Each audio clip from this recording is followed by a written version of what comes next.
ஆரம்பத்தில் 1940 அப்புறம் காங்கிரஸ் ஆட்சிக்கு இருந்தது.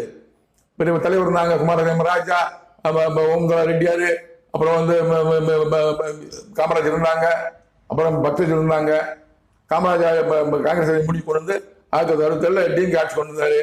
அண்ணா இருந்தார், அண்ணா முடிவு வர போயிருது, யாரை முதலமைச்சர் ஆக்கலாம், நெடுஞ்சல் வேண்டாம், கருணாநிதியா கடவுள் ஆக்குறாரு.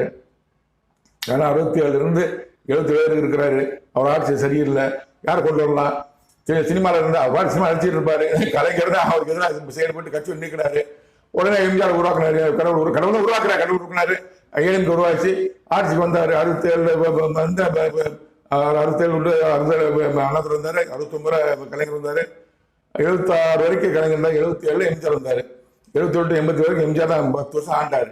அவரை அசைக்க முடியல. அவரும் ஆட்சி 68 77 டிஎம்கே ஆட்சி, 78 87 ஏடிஎம்கே ஆட்சி இருந்தாரு.